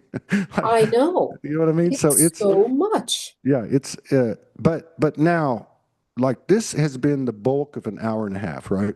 Oh, holy cow. But here's the thing. In your story, there's always multiple meanings and multiple purposes. I was told this a long time ago. I've seen it a million times. And as the multidimensional streams start to show themselves, you can see it. So in your story, it's not just a couple here. It's a woman, a priestess, who is at this leg of incarnation, at this coffee break, and many incarnations on planet, off planet. It's about this man in form. Ditto. Okay, this high priest, this ascended master who's been Yeah. everything from a rock to this to that, Yeah. both having these personal epiphanies, bringing the information together, walking through the fire. And then you have the element of the ancient coming back online. You've got beliefs, you've got caves, you've got holy spiritual power spots, you've got timings, you've got connections to France and other things. This is weaving, this is grid work, this is all of the above. Yeah. And that's, but at the root of it, the human, and you started this whole thing with choices. The human makes the choice. And I think that's the most powerful thing Yeah. that I've pulled away and I speak for myself, has been this is my choice. I don't give a shit if I'm living in Mexico, unbeknownst to me, arranged by my soul. Like you said, the soul is going, hey, man, they're going to figure it out sooner or later. I didn't know I was going to be here, you Yeah. know? I wouldn't even have, you know? And I don't care. I still make this choice. This Yeah. is my choice. And I don't need to explain this to anybody. I don't give a shit what they think, what program they think I'm on, what program I think I'm on. This is my choice. And you And own it. yes, well, I mean, yes. And I think we've been hesitant, and I'm not speaking about me or me and her or you.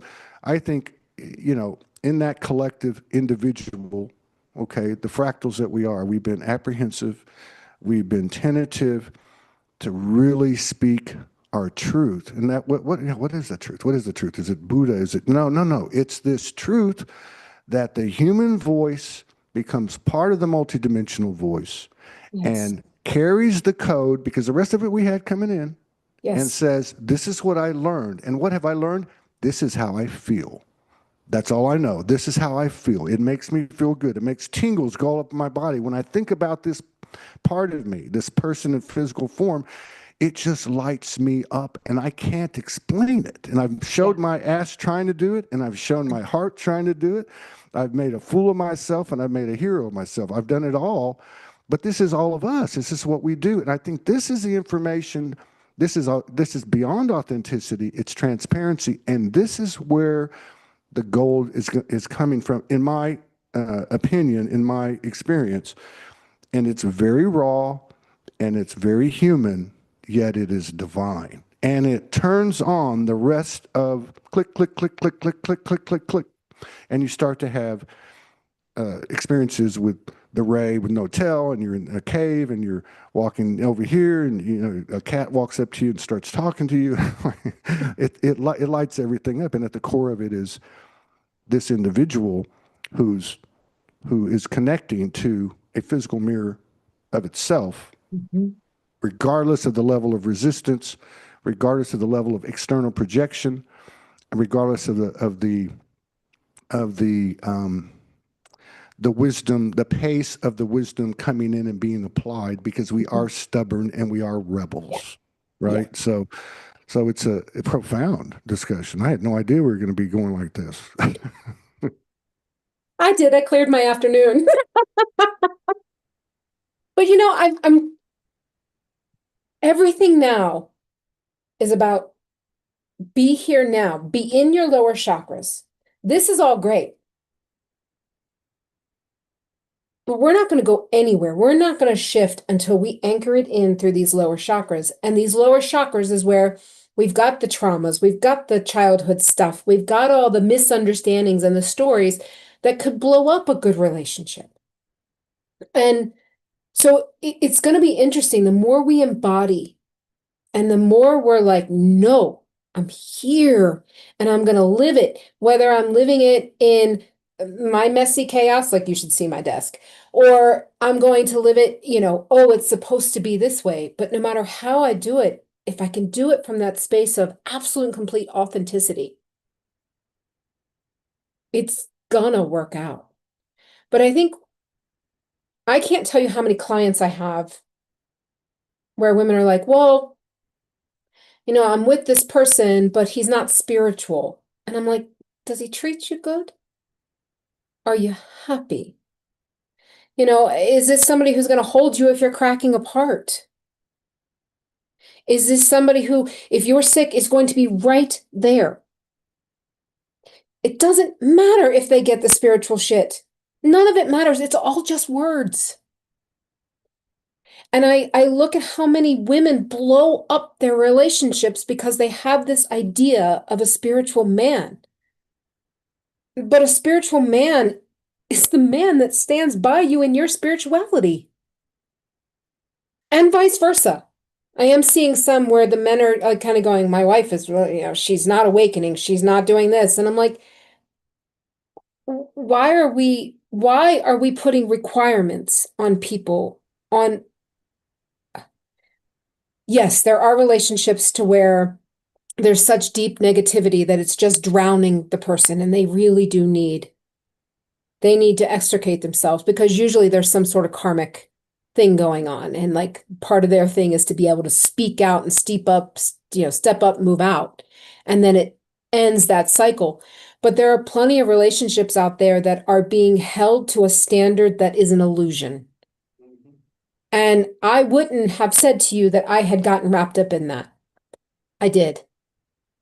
And so did he. So did he. And it was the most amazing conversations because it was very much like, that's on me. Both of us, we could point things out. That's on me. I made that choice. I chose to go this route so that you could be right by my side instead of doing the route that would have lit me up. That's not on him. It's all on me. And he was able to say, yeah, I stopped doing, that's on me. And the moment you take that radical responsibility for your choices, good, bad, ugly, and different, is the moment that you shift it. And it opens this humongous doorway. Yeah, yeah, because okay, we know if you go back just whatever, 100, oh shit, I mean the recent history, centuries even. There's so many examples of the feminine supporting the masculine. He goes to work, he goes to war, blah blah blah, and so you would have less. It was not. It's very rare to see it the other way. Yes. Years ago in the 80s, I watched a movie, and I was already reading like metaphysical and stuff, but it was a very, like for a lot of us, a very solitary world, right? Even though I was in a marriage and I didn't, it was just me and the universe.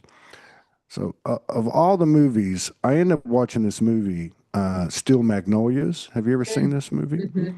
It's got Dolly Parton, Julia Roberts, and a bunch of Shirley MacLaine. They look like two pigs in a blanket. They're talking about the two fat people that were dancing. But there's a character in the movie because the ladies are the focus of the movie. It was a very much one of those types of movies, and it was very powerful because one of them dies and all this. And so Sam Shepard is in the movie, and I've always loved him. And he is Dolly Parton's husband. Okay. And they live in this little cute little cottage out in the country. And then she'll go run off and do all her adventures with her girlfriends. And they're having all this wild roller coaster ride. And she'll come home and he'll be standing there with a coffee and a cigarette. Just, and it made such an impression on me because that's what you're describing. Yeah. And because we've only seen it delivered one way, just like the mother has to be introduced and had to be introduced and be anchored back onto this grid, so to speak, Mm. in order for those elements to come back out in us. Well, the same works in the inverse, Yeah. right? Now, this is the man I'm describing. This is by standards, a soft man, an allowing man, a balanced man, but he's also a powerful, strong man. Mm-hmm. Okay, and a pillar in that movie. He Yeah. doesn't make a lot of appearances, but if you go to the funeral scene, he's right there. If you Yeah. go when she comes home and she's distraught because her friend's dying, he's right there. So I think that's part of it because you're right. I mean, I get a bit frustrated. I look at a lot of material because I look for people to have engaging conversations. I admire I admire the feminine spirit. I work for the mother, and it still frustrates me now as I start to see the masculine start to break out, particularly the last couple of months of the year, right? And right up to those 3 days of dark, that whole thing, right? And I see these posts and expressions put out, and I understand generations and stuff like that. But I guess the way I would put this, I'm not throwing shade on anybody because I think the intention is what matters. It's a blossoming feminine spirit, typically younger, that is tapping into her goddess, her priestess, and so on, and getting the information and starting to understand how or what this is, this eternal marriage or this sacred union. But you can't throw shit on the other half of you in pursuit of that union, because this is what we're finding out. And this is, to me, where the rubber meets the road with these relationships. I've said this for myself for years. It's the triggers, it's the mirror. No matter what it seems like, no matter how much I can validate or prove otherwise, the reality is that's me. Now, do I have a choice in that? Apparently I do. Sometimes it's proven that I don't. Because you know, you wipe the slate clean, you wake up the next morning, go out the door, and it's still there. Okay, wait a minute. Did But feel, yeah, hang on. I did feel if I had chosen to walk away, I could feel a wall and it was getting ready to come down. And I think that wall would have made it so that it would have been there, but I would have been blind to it. and You know pick what up I where, mean? and yeah, absolutely, and pick up in the next one where you left off. Because how can you have this level of intricate connection throughout multiple timelines and dimensions? First of all, how can you do that and not have any karma? Okay. Yeah. All right. So I think that's a big part of this type of thing in this contemporary age, is this they have the capacity as as a mutually interacting energy, which is really a one energy that looks like two. They have the capacity to work that shit out, okay, and to follow the high, you might say, the higher guidance, and not to fall prey to the lower stuff. And believe me, just to restate, there has been a tremendous amount of interference, Yes. a tremendous amount of interference, which has been part of the evolution, and I think part of the reason. And I don't know that we're the only ones like that, or I'm the only one like that, because it was really my decision for myself to pull in the ranks and keep it private.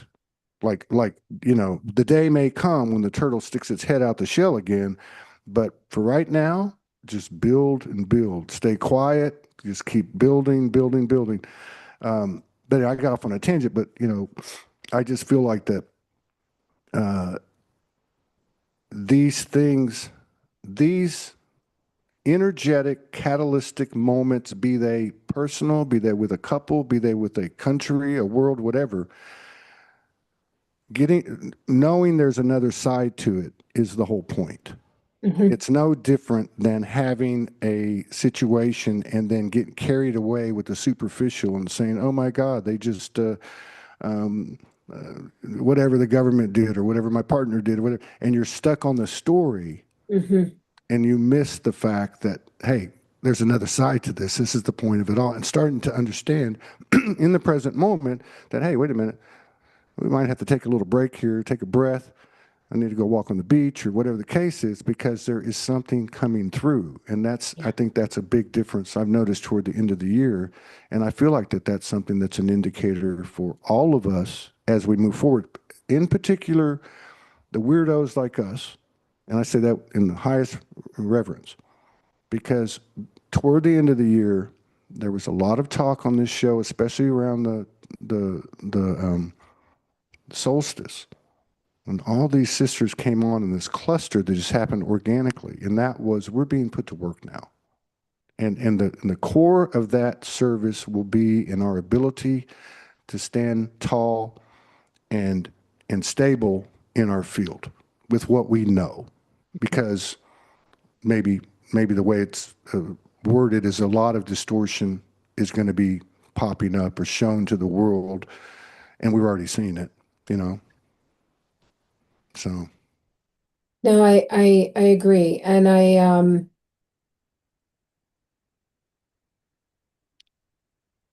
I did have a period towards the end of the year before the 3 days that I really went deeply into what are we doing? What is this for? And I didn't mean the relationship.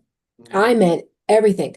And it was this really almost like a hopeless came in, and I was able to shift it and work with it. And but I kept saying, what is this? What? And it feels like, I don't know, to me, when I feel into 2026, it feels beyond intense. It feels very chaotic. Um, because people are not, people aren't ready to let the story go. And they're still wanting, whether it's revenge or the eye for an eye, or the, instead of going, you know what? I've been a horrible human being. I've been a good human being. I've been it all. And I'm really ready to walk this way. I don't need to stay here and shine a light on this shit anymore. I already know it exists. I don't, in me, and it's just personally with me, I don't need to anymore. And it's, nope, I want to go this way. But there's so much of humanity that still really wants to be in that, that still wants to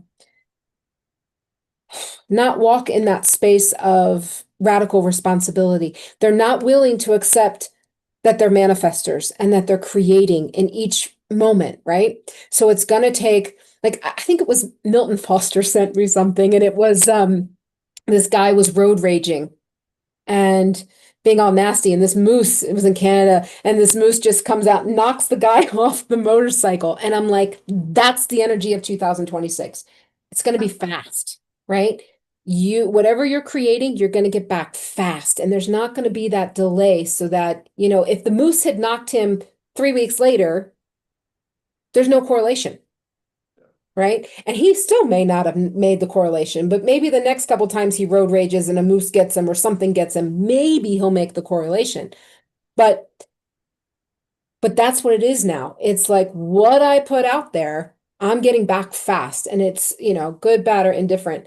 Like, and it always reminds me of sometimes, I mean, Danny and I, we're kids. We're truly kids. And so he was in the shower, and there was like the shower curtain instead of like a glass. And so I snuck around, and you know how like it's all wet and kind of clammy and cold. So I wrap it around him, right? And the damn pole comes down and hits me on top of the head. That's the instant karma now, right? It's like it's coming back. And I mean, it was the funniest thing, and it was all in jest, but that's what it is now. And so instead of going wherever we're blaming, wherever we're projecting, we got to pull it back now. We have to. We've got to see this stuff as a mirror in order to shift this. And so wherever we're not, it just feels outerly like it's going to be chaotic. Yeah, okay, yeah. Like you said, good, bad, or indifferent, and it's the thoughts. Mhm. Look, you've been there, I've been there. You're in your head, like she thinks this, and she doesn't Mhm. see this, and he doesn't do, and that was the fly in the ointment, right? That's died. Those voices have died. The loops have died. You know what I mean? Mhm. The intelligence of intuition, telepathy, or coming in, whatever you want to call it. The other thing I want to say about what you're saying, yeah, you brought up well the original email with the two choices, and oh, now there's a third one. Okay, Mhm. as I'm listening to your last story, it's the same thing for everything and everyone because one, I can stay where I'm at to accommodate the energies that I'm in, and I'm going to concede certain aspects of me and put my dreams off till tomorrow. Or I can say, because what am I doing? I'm putting the onus of responsibility and On blame something else. on the right. Or I can say, which I see falling, I've been seeing falling for a long time. And don't get me wrong, boundaries are important for the growth and evolution, but they're Mhm. not going to remain forever because No. that's not the way it works. So I can say, I'm leaving here because this place is holding me back. Mhm. Right. Well, now I just put up that wall that's going to fall on my head either in this incarnation or the other one, or one down the road, like you were talking about. But the third one is I'm going to see this field for what it is to my best of my ability, accept that it's all me. If I go, it's still with me. Mhm. And where I go is me too, which means they're the same thing. So it becomes that third choice, is what I'm saying. The third choice becomes that radical responsibility which is basically neutralizing the field because there's nothing left to forgive because you've taken ownership of everything and nobody's done anything or nothing's done anything, including the government, taxation, fuckery, whatever you want to call it. Totally. Yeah, right. I mean, Totally. it's all me, right? So, you know, what an amazing conversation. Well, And one of the other things that really came in was the story is, and it's truth because I did this. I was shrinking myself for Danny to be able to keep up. Okay. There is that story. And now that those walls are down, I had to sit with, are you sure you just didn't make him the scapegoat because you were scared to expand? that's what I said earlier when you said, "Where did this get twisted?" I thought, "Oh shit, she." I mean, you said that so early in the show, we could have just ended right there, but because that's the whole thing. It's a flip. It's a Yeah. flip. Look, if everything outside of me is me, I used to write this in the early days, like 2012, 13, that the universe is my twin flame.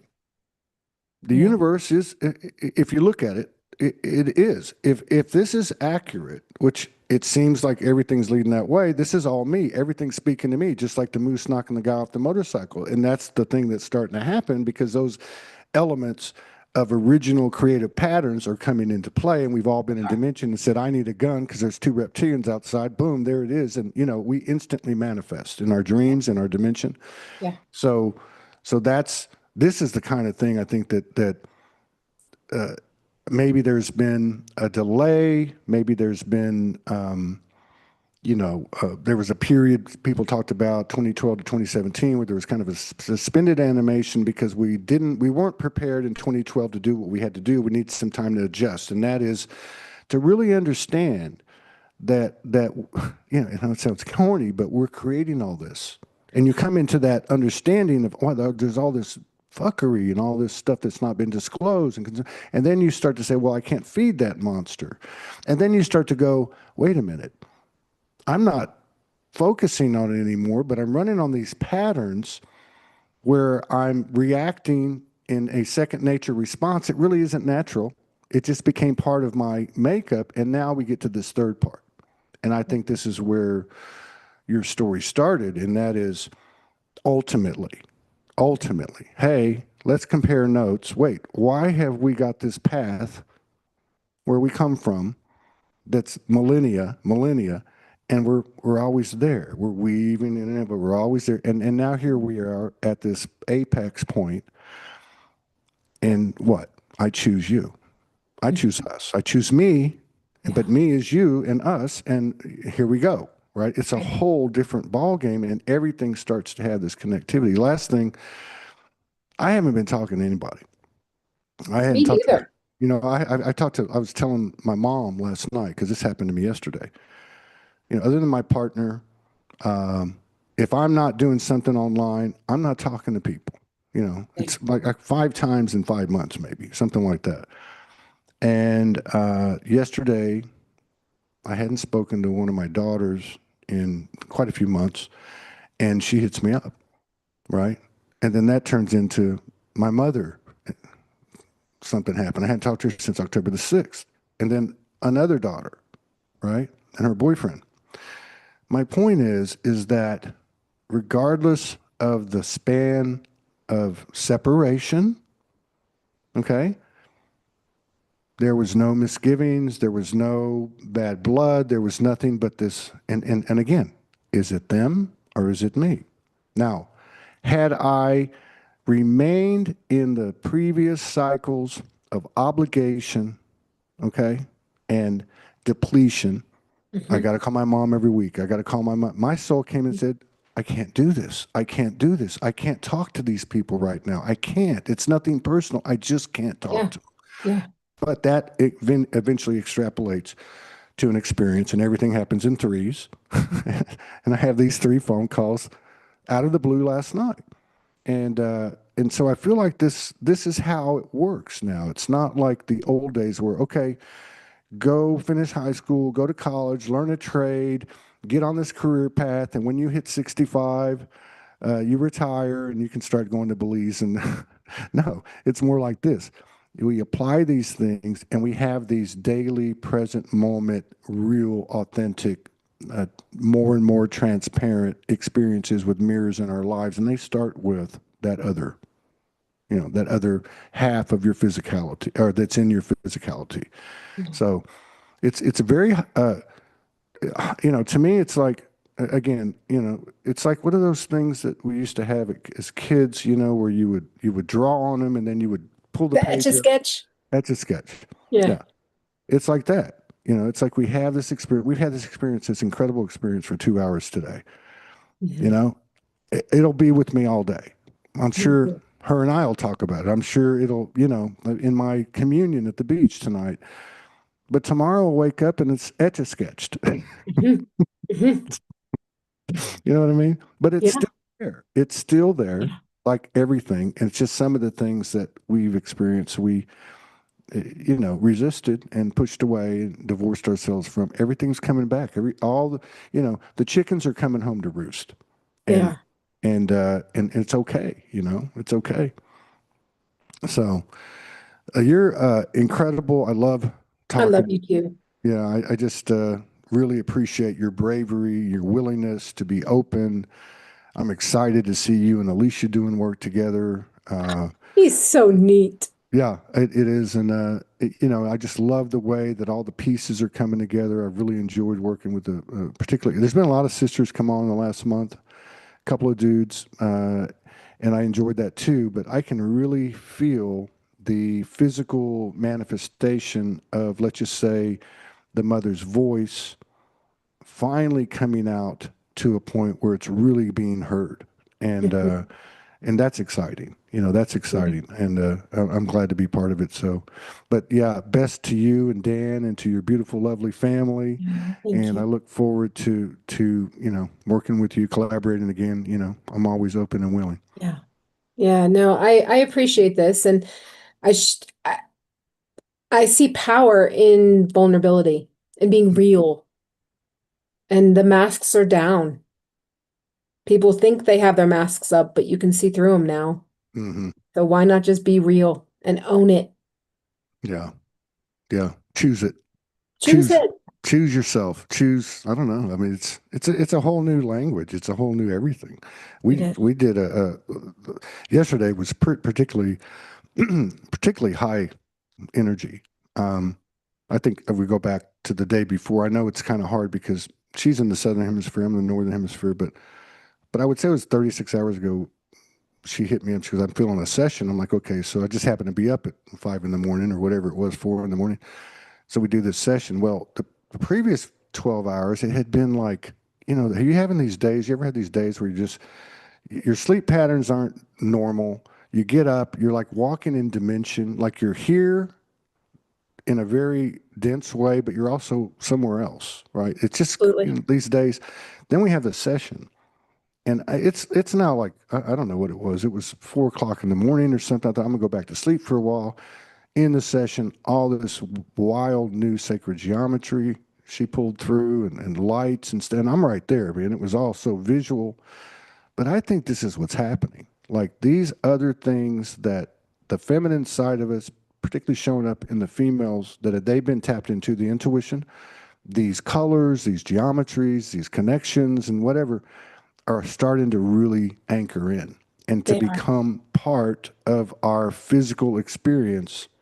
These are the things that we were told weren't real. These were the things we were told were imagination, Mm. right? The guys had them too. I was told when I was a kid, that's not real. And I think that's what's happening. And that's going to be an interesting contrast because I feel like the rest of it, like if I just look at the podcast neighborhood, right? Because I Mm. keep an eye on a lot of different things, male dominated, patriarchal type of conversational, rational, Mhm. substantiating things, proving things like you were talking about, the need Mhm. to be right. Oh, I Yeah. knew I was right about Trump. I knew I was right about this or that. None of them are right. You know? So, but I think that'll happen too, where those voices will start to, and they already have the concentration of, if you look at, say, Lisa Renee, or you look at Sandra Walter or so many other women, they may not have Joe Rogan numbers, Hmm. okay, but they have a concentrated, engaged audience, Yep. and that's real. Like You're that's the authentic and the transparent you're talking about. So I'm anxious to see that happen, Yeah, me and too. I know it will be. Yeah. Well, I will let you go. I'm going to have to go uh, take all this in and breathe. It's been an extraordinary experience. It's been a session, and thank you for leading us through it. Thank you for Thank you. initiating. Thank you for initiating this and being so open. Yeah. No, And I mean, once we saw our way through, I knew I had to message you because I mean, it was like instantaneous. It was like, this is going to make a lot of sense. It's mm, going to make a lot of sense to Todd. It's going to make a lot of sense to a lot of people. And I loved how you changed it from being the relationship three choices to mm, the collective three choices. And you're spot on. yeah, yeah. I mean, only because I mean, I'm not spot on. I just happened to pull that part of it through, but it was through the conversation that I realized it. And at the end, when you were giving that example, because it is the truth. Yeah. If you look at it, it's like this whole thing about, like you see, this is frustrating too. You go onto the news feed and you see light workers, star seeds, talking about Democrats are shit, Republicans are shit. I'm like, Yep. hey man, but the days of having to point that out, the days of having to be right, have turned into the days of, you know what, I know my truth, and I'm just going to keep this to myself. And I think Yeah. that's a big part of this inversion re realigning is, as the feminine was, let's just say in metaphoric terms, the feminine voice was suppressed, right? The masculine apparently filled the void with its voice, and now that voice dies down and becomes this noble, kingly, priestly Yes. uh, wisdom that walks softly but carries a big fucking stick. Like, don't mess with my wife or don't mess with my daughter. Exactly. I see it as the masculine is becoming Mm, the temple that I can move and flow in and mm. be in. And I mean that internally, Yeah, right? yeah. And there's the external, but internally, and it's like I'm having to embrace routine and discipline and stop being such a rebellious little shit with myself, right? Like, come on. Well, don't take anything away. That's what served. That's what served. Believe me, that's the whole thing. Is like, if you can look, for me anyway, it's been extraordinary, and it's a bit humorous, but I mean that in a very wise way. Look, I've got four daughters. I was raising two preteens and early teens in the early part of my awakening as a single parent. Yeah. And so to understand that, to allow the feminine to, trying to control the feminine is trying to control the fucking universe. Like it's there's an element of mystery, intrigue, and unknown that is essential to further expansion. So you Yep. can't put a cap on it. It's like trying to cap lightning. You know what I mean? And then the other thing about that is when that is allowed to flow without judgment, whatever that form may be, it then creates that space to build within. Because, you said the masculine is like, I feel it within myself. Well, yeah, but the body is still her. The Mm. infrastructure inside at the present moment is created by him, right? And then she flows through, and then boom, it all starts over again. So Yeah. it's extraordinary. But yeah, we could talk all day, but I think I I'm gonna know. pass out I now. know. But thank you for holding space for me as well, and I'll see you Yeah. soon. I'll see you Yeah. soon. Okay, you take And thank care. you for anybody who's made it through this long video. Mm. All right, There's a take lot care. of nuggets in it. Yeah.